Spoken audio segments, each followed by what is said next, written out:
नमस्ते, जय हिंद, जय भारत। कल माननीय गृह मंत्री अमित शाह जी ने संसद में कहा है कि 2 साल के अंदर जितने ड्रग माफिया हैं इनको हम जेल में डाल देंगे। मैं उसका स्वागत करता हूं। भारत को ड्रग फ्री बनाने के लिए मुझे लगता है कि यह बहुत ही अहम घोषणा है जो संसद में हुई है। लेकिन मेरा यह कहना है कि किसी भी समस्या के मूल कारण पे चर्चा किए बिना उसका अस्थायी समाधान मुश्किल होता है। भारत में इतना ड्रग स्मगलिंग क्यों होती है? क्योंकि उसका कानून घटिया है और इस ड्रग स्मगलिंग के कारण लाखों नहीं बल्कि करोड़ों माता पिता अपने नशेड़ी बच्चों से परेशान है। किसी का बच्चा बीड़ी सिगरेट पी रहा है, किसी का बच्चा गांजा पी रहा है, किसी का बच्चा अफीम कोकीन ले रहा है, किसी का बच्चा हीरोइन ले रहा है। लेकिन नशे और शराब के कारण करोड़ों माता पिता टेंशन में है, परेशान है। नशे और शराब के कारण करोड़ों बहनें नशेड़ी पतियों से परेशान है, करोड़ों माता पिता नशेड़ी बेटों से परेशान है, करोड़ों बहनें नशेड़ी पतियों से परेशान है, करोड़ों बच्चे अपने नशेड़ी बाप से परेशान है। और ये कहां हो रहा है? ये उस देश में हो रहा है जो भगवान राम का जन्म स्थान है। ये भगवान राम के देश में नशे का कारोबार इतना बढ़ा हुआ है। ये भगवान कृष्ण के देश में नशे का कारोबार इतना चल रहा है। ये भगवान बुद्ध के देश में नशे का इतना कारोबार चल रहा है। ये राजा हरिश्चंद्र के देश में नशे का इतना बड़ा कारोबार चल रहा है। और अगर ये ड्रग पूरी तरीके से फैला हुआ है तो कहीं ना कहीं कमी हमारे नियम कानूनों की है, कमी हमारी शिक्षा व्यवस्था की है। ड्रग इतना बड़ा हमारे समाज को बर्बाद कर रहा है, हमारी संस्कृति को बर्बाद कर रहा है। लेकिन हमने किसी, चाहे पहली हो, दूसरी हो, तीसरी, किसी भी क्लास में ड्रग के ऊपर 1-2 चैप्टर नहीं रखा है।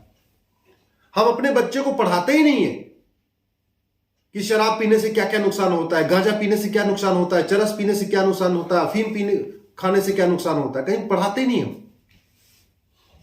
किसी भी समस्या के बारे में, किसी बुराई के बारे में जागरूकता लाने का सबसे बढ़िया तरीका है उस बुराई को आप प्राइमरी में या जूनियर हाई स्कूल में सिलेबस में डाल दीजिए। बच्चे भी पढ़ेंगे, माता पिता उनको होमवर्क कराते हैं, माता पिता भी पढ़ेंगे, स्कूल के टीचर पढ़ेंगे, टीचर पढ़ाएंगे।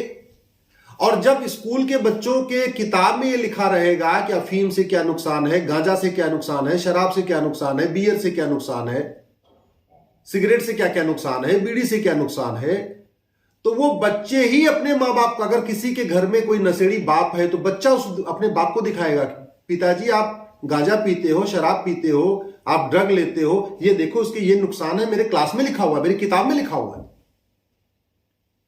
मां बाप भी सोचेगा अरे मेरा छोटा बच्चा इसके खिलाफ, इसके बारे में पढ़ रहा है और मैं इसको ले रहा हूं, तो मां बाप भी थोड़ा शर्मिंदा होंगे। वो नशेड़ी बाप भी अपने आप को सुधारने की कोशिश करेगा। दुर्भाग्यवश हमें अपनी किताबों में नहीं डाला।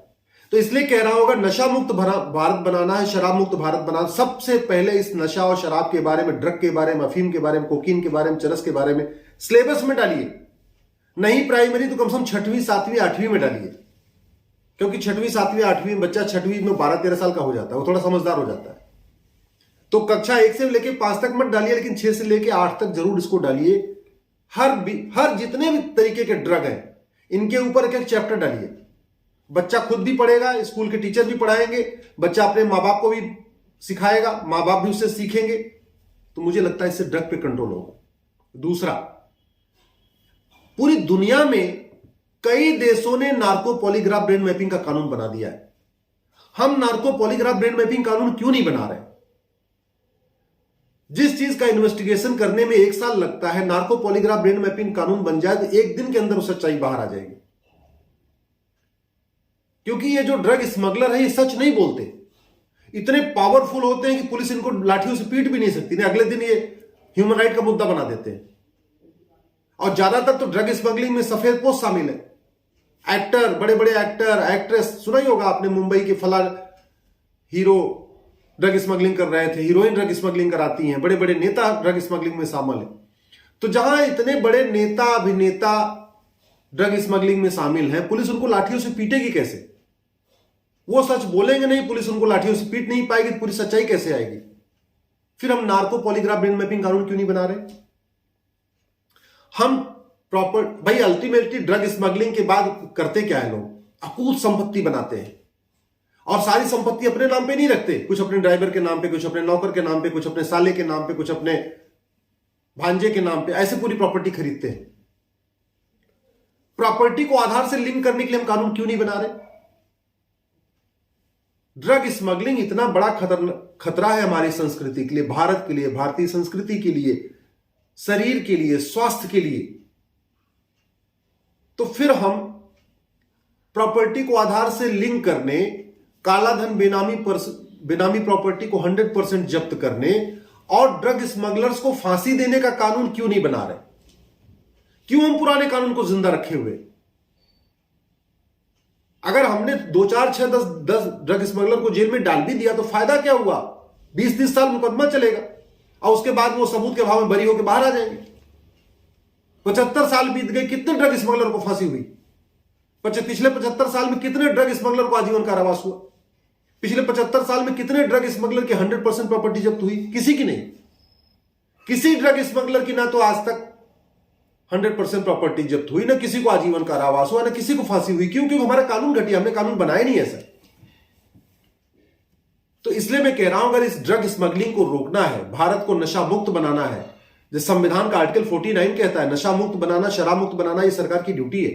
तो वास्तव में अगर हम संविधान निर्माताओं की जो मंशा थी, उनके सपनों का भारत बनाना चाहते हैं, वास्तव में हम भारत में राम राज्य स्थापित करना चाहते हैं, भारत में हम चाहते हैं सब परिवार खुश रहे, भारत में हम चाहते हैं भारत को नशा मुक्त बनाना चाहते हैं, भारत में हम ड्रग खत्म करना चाहते हैं, तो वर्तमान कानूनों के रहते हुए भारत को ड्रग फ्री बनाना मुश्किल नहीं, नामुमकिन है। जब तक नार्को पॉलीग्राफ ब्रेन मैपिंग का कानून नहीं बनेगा, जब तक कालाधन बेनामी संपत्ति को 100% जब्त करने का कानून नहीं बनेगा, जब तक स्मगलर्स को आजीवन कारावास फांसी देने का कानून नहीं बनेगा, तब तक ड्रग स्मगलिंग नहीं रुकेगी, नहीं रुकेगी, नहीं रुकेगी। और सबसे बड़ा, ये जो ड्रग स्मगलिंग का पूरा खेल होता है, ये हवाला के जरिए होता है, पूरा हवाला के जरिए इसका कैश लेन देन होता है। और इन्होंने इतना बड़ा नेटवर्क बना दिया है कि भारत के जितने कॉलेज हैं, जितनी यूनिवर्सिटी हैं, engineering college, medical college, MBA college, जितने भी कॉलेज हैं, सबके आसपास जो चाय की दुकानें हैं, वहां सिगरेट के खोखे में, सिगरेट के पैकेट में अफीम बेची जा रही है। पैकेट होता है सिगरेट का, देखने में सिगरेट लगता है, उसके अंदर गांजा होता है। पैकेट होता है सिगरेट का, देखने में ऐसे लगता है कि बच्चा सिगरेट पी रहा है, एक्चुअल में सिगरेट नहीं पी रहा है, सिगरेट के अंदर गांजा पी रहा है, सिगरेट के अंदर अफीम पी रहा है, सिगरेट के अंदर कोकीन पी रहा है, सिगरेट के अंदर चरस पी रहा है, घर से पैसा ले रहा है, घर में टेंशन हो रही, मां बाप परेशान है, वो ड्रग एडिक्ट होता जा रहा है, एक के बाद दूसरी बुराइयां आती चली जा रही है। अरे इसको रोकना है तो प्लीज 100 रुपए से बड़ी नोट बंद करिए। इस 2000 रुपए की नोट के कारण हवाला बढ़ गया है, कालाधन बढ़ गया है, ड्रग स्मगलिंग बढ़ गई है। जितने डेवलप्ड कंट्री हैं, सिंगापुर हो, जापान हो, कोरिया हो, कहीं पे मैक्सिमम करेंसी 100 की है, यूरोप में तो मैक्सिमम करेंसी 50 की है। हमने अपनी नोट की साइज जो बढ़ा दिया है, इससे समस्याएं बढ़ी हैं। जब तक 100 रुपए से बड़ी नोट बंद नहीं होगी, प्रॉपर्टी को आधार से लिंक करने का कानून नहीं बनेगा, कालाधन बेनामी संपत्ति 100% जब्त करने का कानून नहीं बनेगा, जिनके पास आय से अधिक संपत्ति उनको आजीवन कारावास देने का कानून नहीं बनेगा, नार्को पॉलीग्राफ ब्रेन मैपिंग कानून नहीं बनेगा, और एजुकेशन रिफॉर्म नहीं होगा, वैदिक एजुकेशन सिस्टम लागू नहीं होगा जिससे कि नैतिक शिक्षा बच्चों में आए। जब तक इन नशा और शराब के बारे में किताबों में नहीं लिखा होगा कि नशा खराब है, शराब खराब है, कोकीन खराब है, हीरोइन खराब है, सिगरेट खराब है, बीड़ी खराब है, तब तक ड्रग स्मगलिंग नहीं रुकेगी, नशे का कारोबार नहीं रुकेगा। हमारी युवा पीढ़ी बर्बाद होती रहेगी और बर्बाद हो रही है। युवा पीढ़ी बर्बाद हो रही है, करोड़ों मां बाप परेशान है, करोड़ों बहनें परेशान है, करोड़ों बच्चे परेशान है और भारत की संस्कृति बर्बाद हो रही है। वेद पुराण कहता है नशाबंदी शराबबंदी करो, गीता रामायण कहता है नशाबंदी शराबबंदी करो, संविधान कहता है नशाबंदी शराबबंदी करो, लेकिन केवल सिगरेट की कंपनियों से जो पैसा मिलता है पॉलिटिकल पार्टियों को, बीड़ी कंपनियों से जो पैसा मिलता है पॉलिटिकल पार्टियों को, ड्रग स्मगलर्स से जो पॉलिटिकल पार्टियों को पैसा मिलता है, इसके कारण आज तक परिवर्तन नहीं आया। ये परिवर्तन तभी आएगा जब अच्छा नियम कानून बनेगा, और अच्छा नियम कानून तभी बनेगा जब आम जनता या तो ड्रग और नशे के खिलाफ सड़क पर उतरेगी, और नहीं सड़क पर उतर सकती तो कम से कम सोशल मीडिया में जरूर लिखिए। अगर मेरी बात ठीक लगी हो तो इस चैनल को सब्सक्राइब कर लीजिए, इस वीडियो को अधिक से अधिक शेयर करिएगा। समाधान संसद और सुप्रीम कोर्ट में है समस्याओं का, लेकिन संसद और सुप्रीम कोर्ट को जगाने का दो तरीका है, सड़क, सोशल मीडिया। सड़क पर नहीं उतर सकते हैं तो प्लीज कम से कम सोशल मीडिया का उपयोग करिए। फेसबुक पे 5000 दोस्त बनाइए, व्हाट्सएप का ग्रुप बनाइए 1-2, और व्हाट्सएप को, सोशल मीडिया को, ट्विटर को, फेसबुक को राष्ट्रहित में उपयोग करिए। भारत को नशा मुक्त बनाने के लिए उपयोग करिए। नशा मुक्त भारत बनेगा, शराब मुक्त भारत बनेगा तो भारत की संस्कृति मजबूत होगी, हमारा आपका परिवार भी मजबूत होगा। जय हिंद, जय भारत।